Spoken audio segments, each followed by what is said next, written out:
Economic and Philosophic Manuscripts of 1844. By Karl Marx, 1818 CE. Paris, 1844. The city hums with the noise of industry, the chatter of cafes, and the restless movement of workers chasing survival. In a small rented room, a young German thinker named Karl Marx, only 26 years old, bends over his desk, filling page after page with intense reflections. The world around him is changing fast, factories rising, machines roaring, fortunes made and lives broken. He watches the new capitalist order spreading across Europe and asks the question few dare to ask: what is all this progress doing to the human soul? These writings, known today as the Economic and Philosophic Manuscripts of 1844, were never meant for fame. They were Marx's private meditations, passionate, raw, and searching. He was not yet the famous revolutionary of Das Kapital. Here, he was a young philosopher wrestling with what he saw: human beings turned into tools, their labor sold like any other commodity, their creativity stripped away. Marx's manuscripts reveal not only his anger at injustice but his deep compassion for humanity. He believed that man is naturally creative, social, and free, yet under capitalism, he becomes alienated from his work, his fellow beings, and even from himself. This book is not just about economics, it is about what it means to be human. It explores how wealth can grow while the worker's spirit starves, how progress can coexist with emptiness, and how the modern world, built by human hands, can make humans feel small. As you journey through these chapters, you'll enter Marx's Parisian world, a world of smoke, steel, and struggle, and discover the emotional and philosophical roots of one of history's most influential thinkers. You'll see not just a critic of capitalism, but a voice yearning for human wholeness, dignity, and connection. Here begins a story of loss and the hope for reclaiming our humanity. Chapter 1: The Birth of Alienation. The year is 1844. Karl Marx is living in Paris, a city that seems alive with contradictions. On one side, grand boulevards filled with wealth, fashion, and optimism. On the other, narrow streets echoing with the tired footsteps of laborers, men, women, and even children heading to or returning from long hours in the factories that keep the city glowing at night. Steam engines hiss, looms clatter, and the air itself smells of iron and sweat. This is the age of progress, but for many, it is progress built on exhaustion. Marx, still in his mid-20s, walks these streets not as a tourist or an economist, but as a philosopher in search of meaning.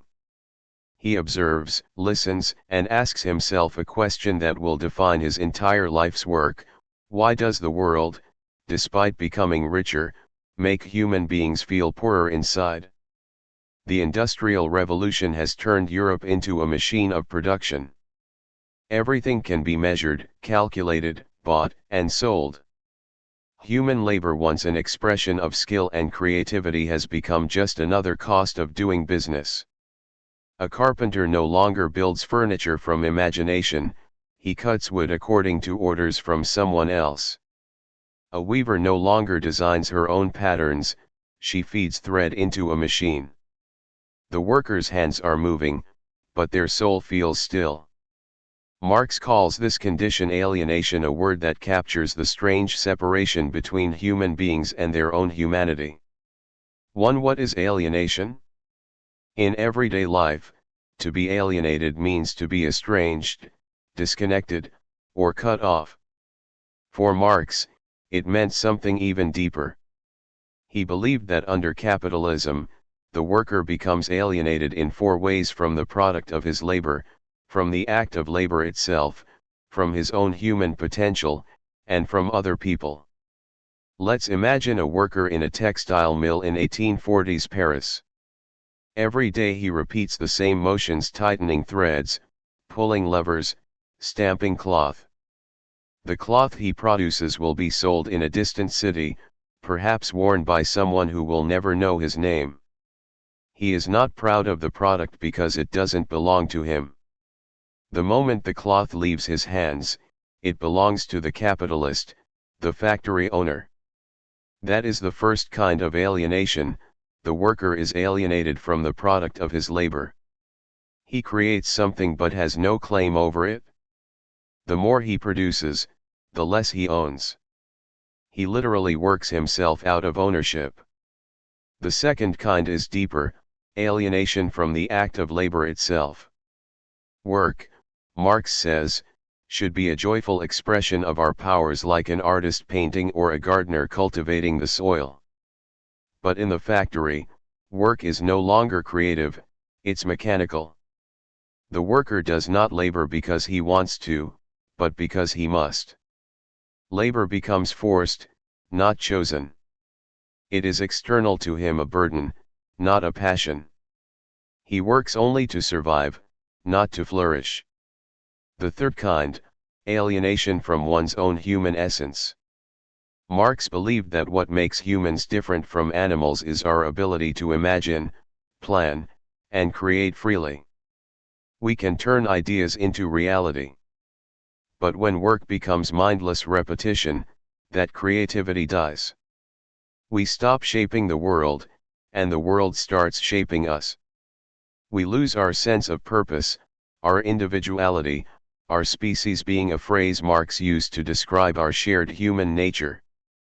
And finally, there is alienation from other human beings.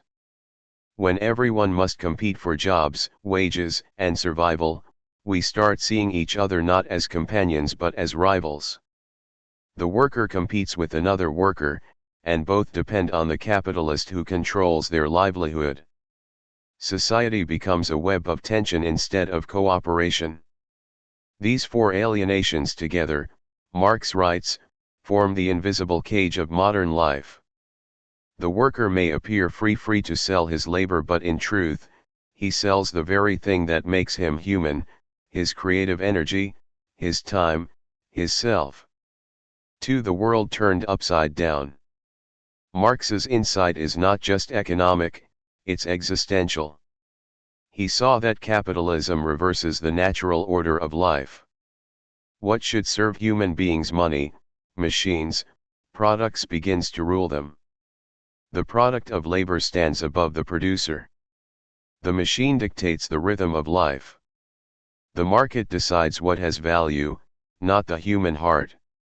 He writes, the more the worker produces, the poorer he becomes.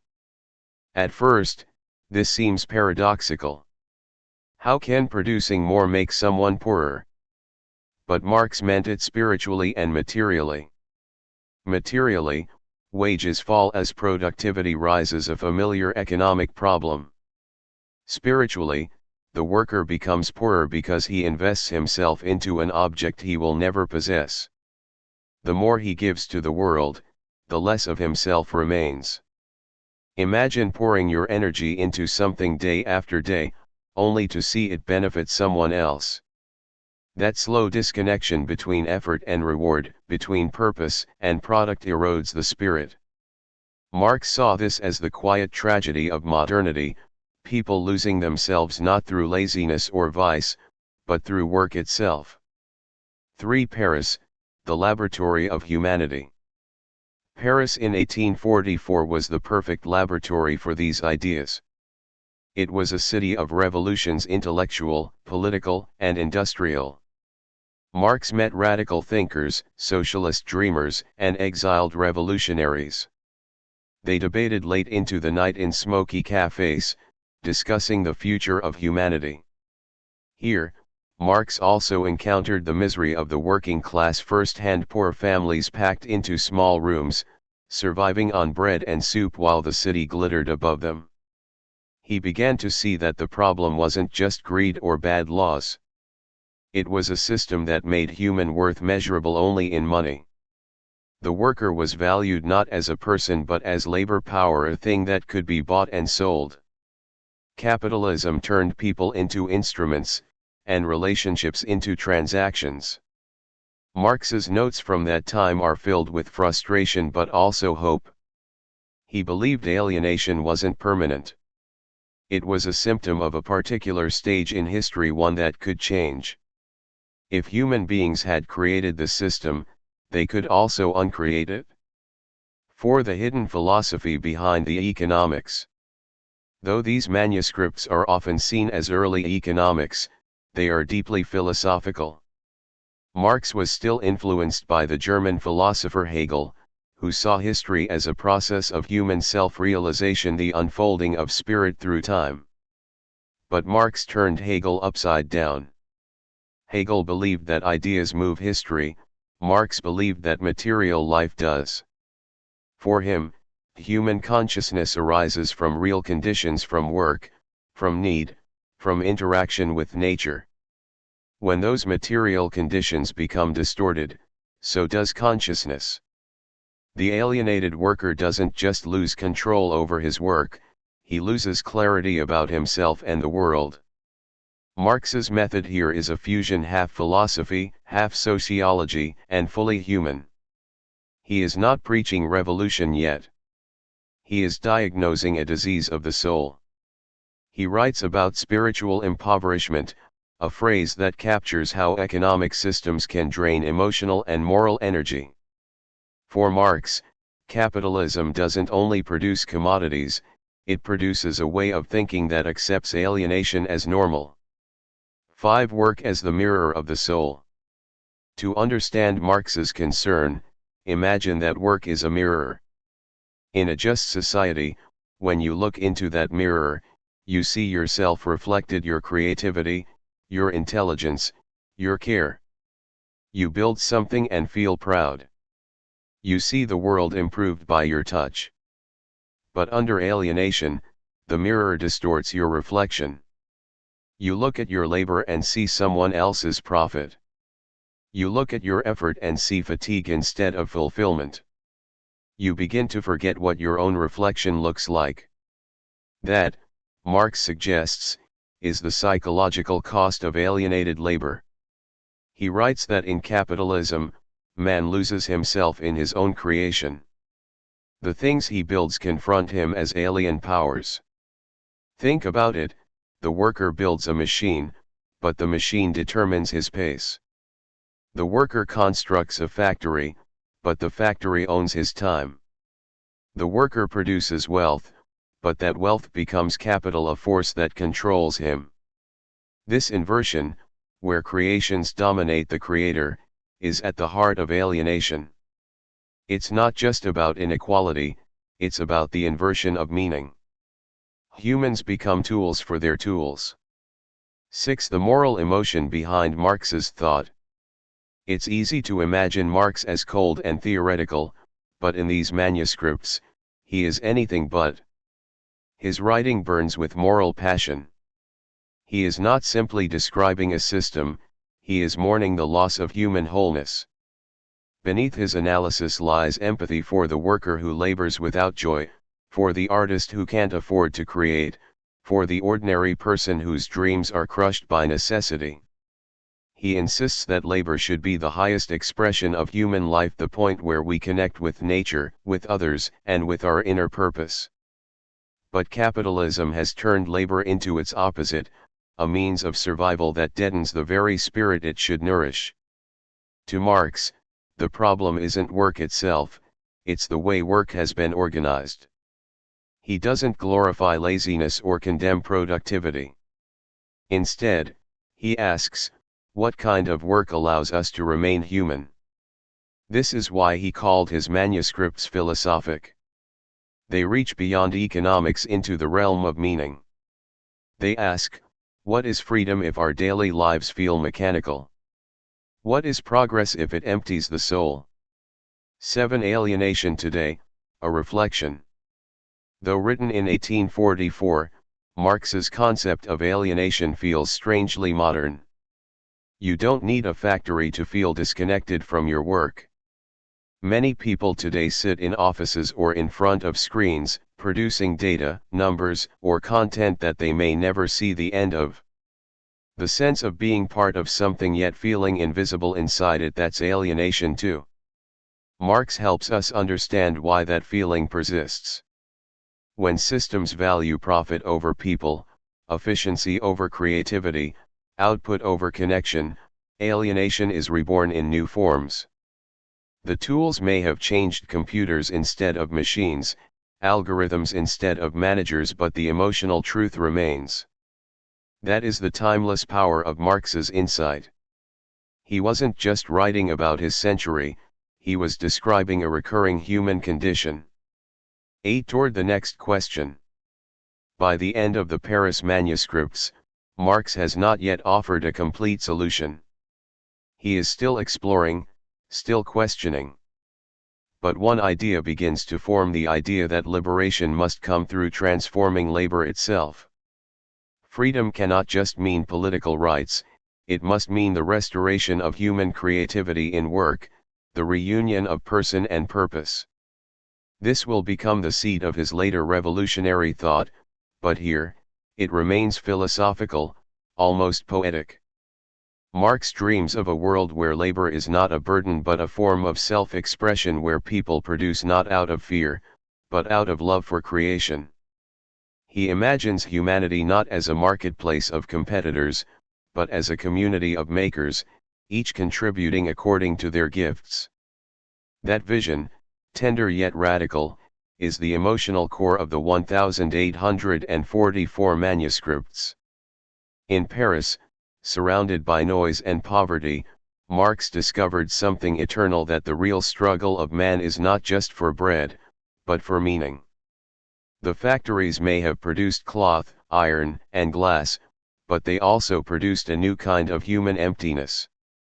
And in that emptiness, Marx found his calling, to understand, and one day to heal, the alienation at the heart of modern life. Chapter 2, The Human Essence and Its Loss. When Karl Marx sat down to write the economic and philosophic manuscripts of 1844, he wasn't only writing about factories, wages, and class struggle. He was writing about the human being, what we are at our core, what makes us unique among all living things, and what happens when that essence is taken from us. To understand Marx's theory of alienation, we must now step into his second great theme, the nature of man himself. Because to say that man is alienated is to imply that there was once a wholeness, a natural state from which we've been separated. This chapter is about that lost wholeness, what Marx calls our species being, the essence of humanity that defines what we are capable of, what we desire, and what we are meant to become. 1. The human as a creative being. Marx begins from a simple but profound observation: humans are naturally creative beings. We don't just live, we create, we imagine, we transform the world around us. A bird builds its nest by instinct, but a human designs a house in infinite variations. An animal eats to survive, but a human turns food into cuisine, ritual, and art. In Marx's words, man produces even when free from physical need. That is, we create not only because we must, but because we want to, because creation itself brings meaning. This, for Marx, is the heart of our human essence. We are beings who shape nature consciously, who give form to thought, who express the inner through the outer. Labor, the act of working upon the world, is the bridge between imagination and reality. It is not merely toil, it is the way we externalize our inner life. In that sense, labor is sacred. It is the living proof that we are not mere creatures reacting to survival pressures, but artists of existence itself. Yet, under capitalism, this divine act is reversed. Work no longer expresses the self, it erases it. Labor, which should reveal humanity, begins to conceal it. The worker becomes anonymous, a cog in a vast machine. The very activity that should make us most human becomes the activity that most dehumanizes us. This is the tragedy Marx saw unfolding in the mid-19th century, and that, in many ways, still surrounds us today. To nature and the human bond. For Marx, the human essence is not isolated, it is always in relation to nature, to others, and to the self. Humans are part of the natural world, but also its conscious interpreters. We are, as he wrote, a part of nature that is aware of itself. In pre-industrial societies, the bond between people and nature was visible. Farmers knew the soil, artisans understood wood and metal, and shepherds read the language of the wind. Work was not only physical but relational, a dialogue between human intention and the living world. Capitalism, Marx argued, breaks this dialogue. It turns nature into a stockpile of raw materials, something to be exploited for profit. Forests become timber reserves, rivers become energy sources, and even time becomes billable hours. This reduction of the living world into measurable quantities is not just environmental destruction, it's spiritual. It separates man from the natural environment that once gave his labor meaning. In losing our connection to nature, we lose a part of ourselves. We stop seeing the world as alive, and begin seeing it as a warehouse of things. The worker, alienated from both his product and the natural world that provides it, becomes a stranger on his own planet. 3. The social being.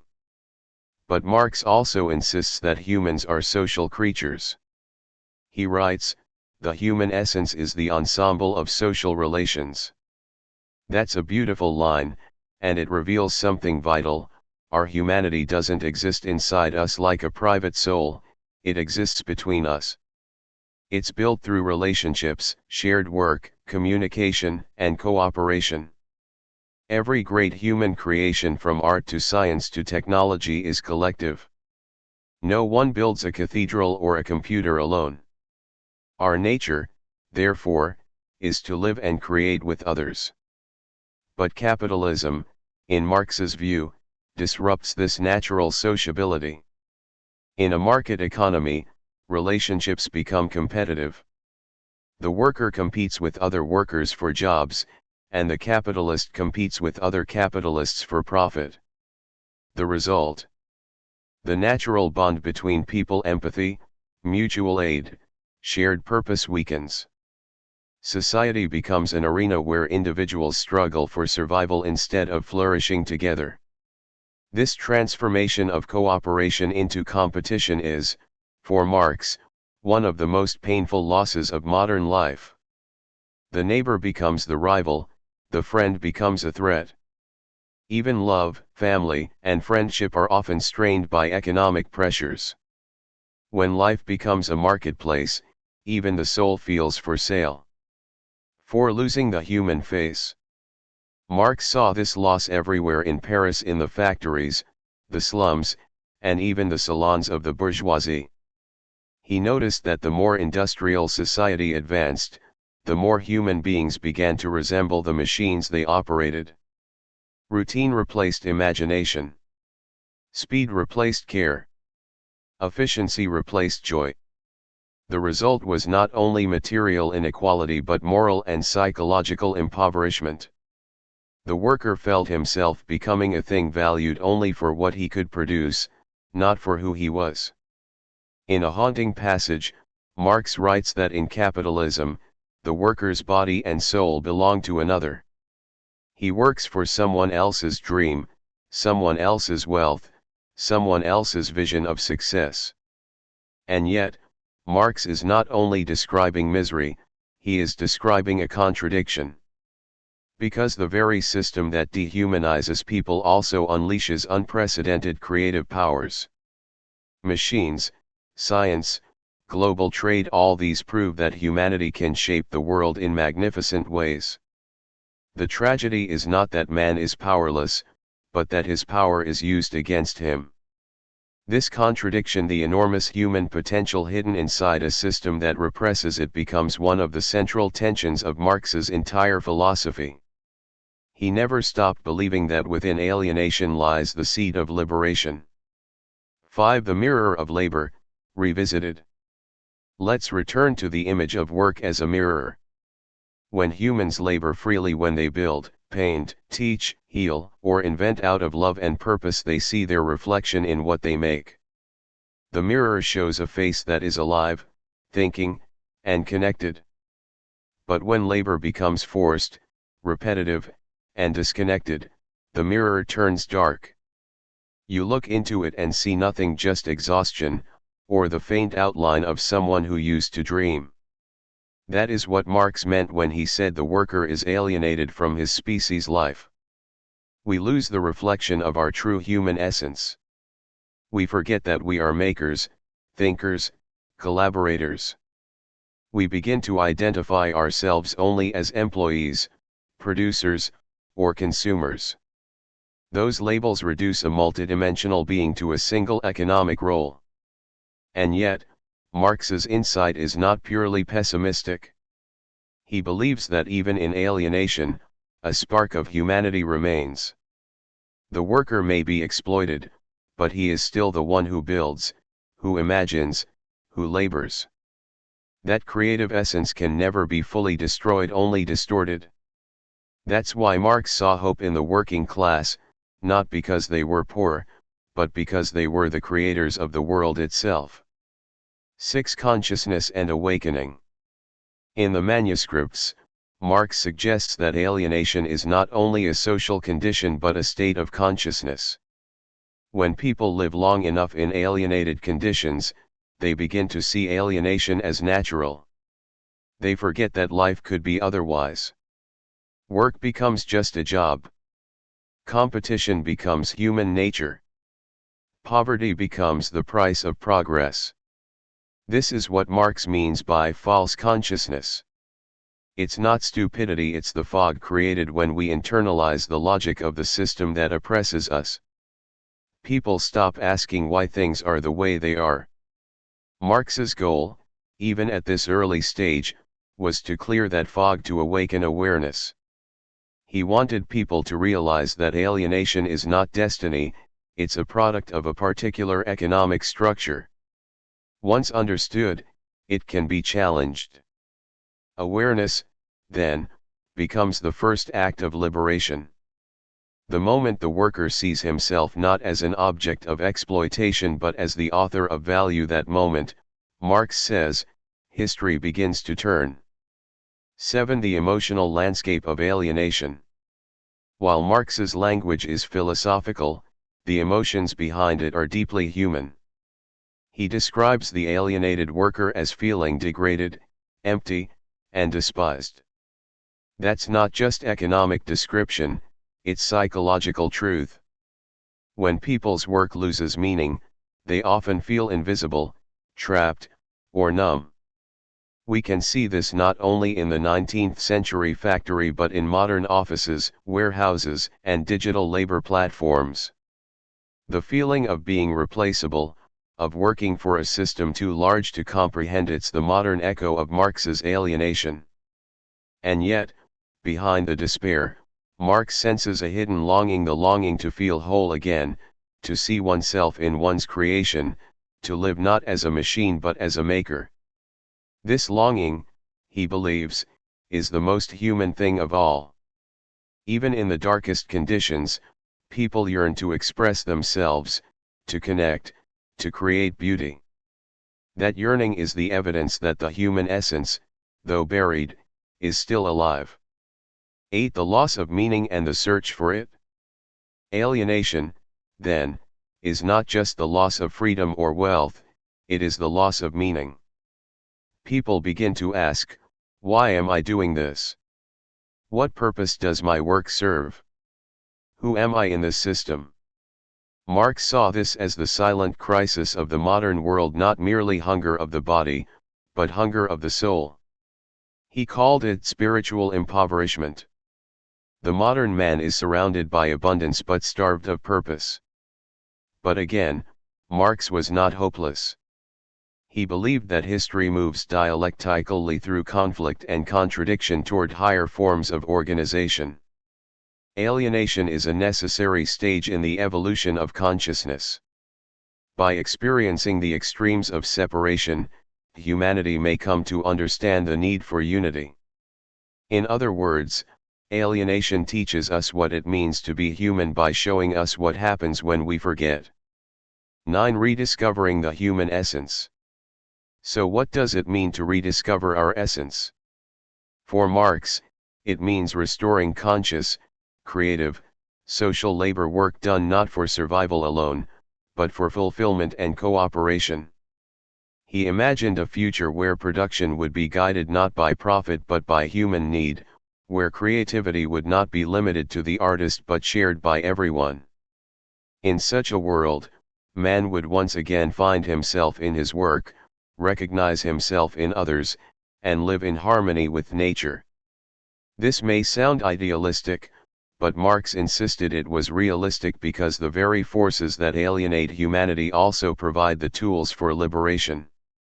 The machines, the networks, the global cooperation of labor all could serve human flourishing instead of domination. Marx's dream was not to destroy civilization but to humanize it. He wanted a world where progress serves people, not the other way around. 10. The philosophy of wholeness. At its deepest level, the economic and philosophic manuscripts of 1844 are a meditation on wholeness. To be human, Marx suggests, is to be whole, united with one's work, one's fellow beings, and the world. To be alienated is to be divided from nature, from others, from oneself. This quest for wholeness is both personal and collective. It's the story of humanity trying to come home to itself. Marx's vision is not purely political, it's existential. He is describing a spiritual journey disguised as an economic critique. When the worker becomes conscious of his alienation, he begins to reawaken his essence. When society learns to value human creativity above capital, history itself begins to heal. In the next chapter, we will follow this path of healing, how Marx moved from describing alienation to imagining liberation. We will see how the young philosopher of Paris began to envision a world where man is reconciled with his labor, his community, and his own nature, a vision that would eventually evolve into the foundation of his revolutionary thought. Chapter 3: The Road Toward Human Liberation. Karl Marx wrote his economic and philosophic manuscripts of 1844 not just to describe human suffering, but to hint at something far greater, the possibility of liberation. By the time he finished those pages, Marx had uncovered the roots of alienation, the worker's disconnection from his labor, his product, nature, and his fellow man. But he didn't stop there. For him, philosophy could not remain a mirror that only reflects the world's pain. It had to become a hammer that reshapes it.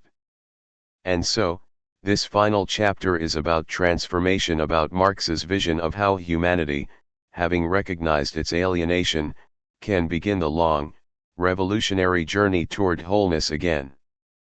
It's the story of how self-awareness turns into collective action, and how the dream of human unity, buried beneath centuries of exploitation, can rise again. 1. From despair to awareness. In the Paris manuscripts, Marx's mood shifts. The earlier sections are filled with sorrow and indignation, a kind of philosophical mourning for the loss of the human soul. But toward the end, there's a subtle change. You can sense hope returning. He begins to see alienation not only as tragedy but as the starting point of awakening. Once human beings become aware of their alienation, once they recognize that their suffering is not natural but historical, they gain the power to change it. This awareness is revolutionary.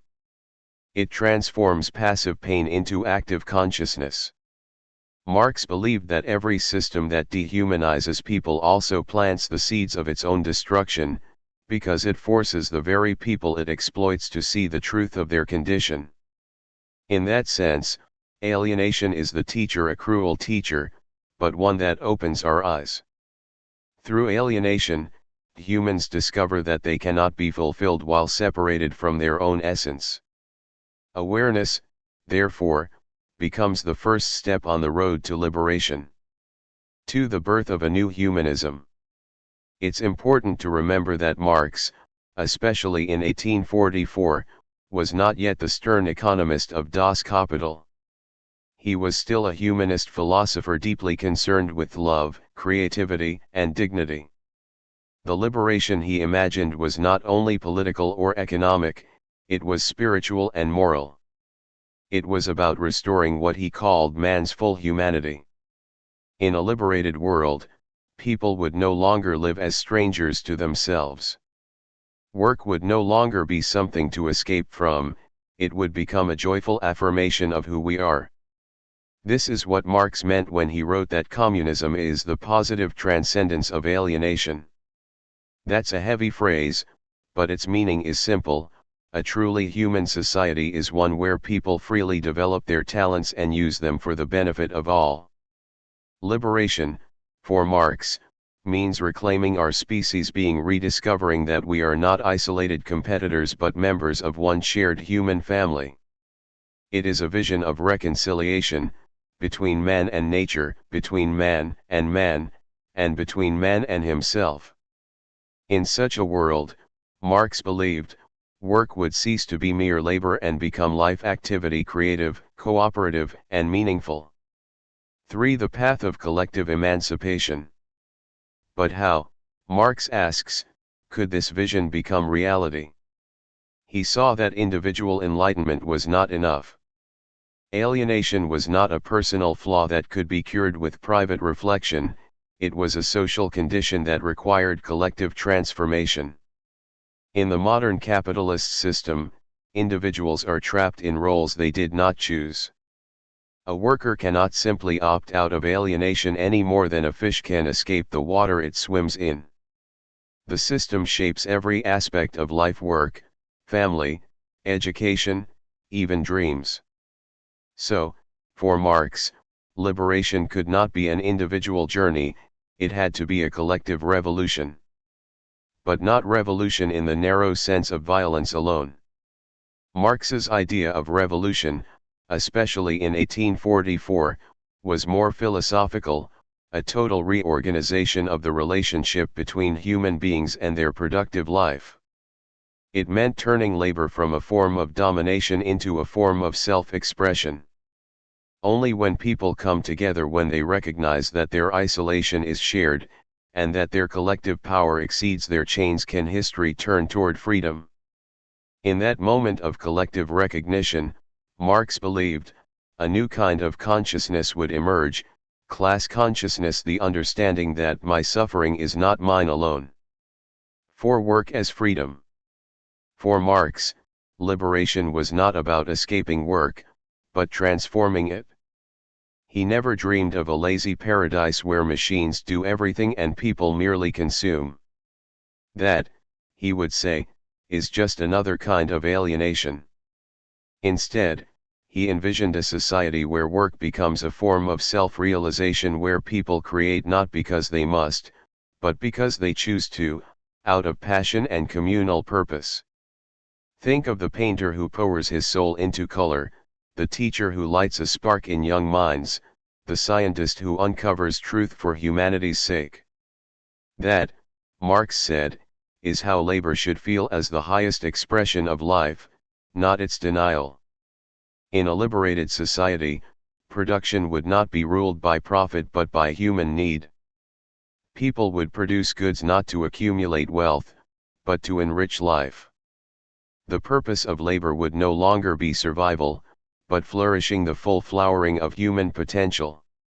It's a profound redefinition, from labor as necessity to labor as creativity, from competition to cooperation, from survival to meaning. 5. The role of nature in liberation.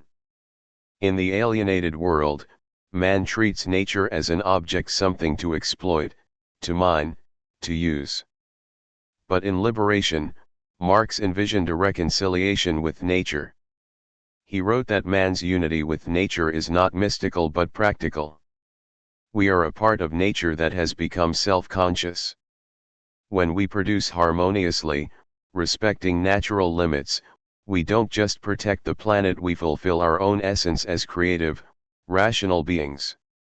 In alienation, we stand above nature, in liberation, we stand within it.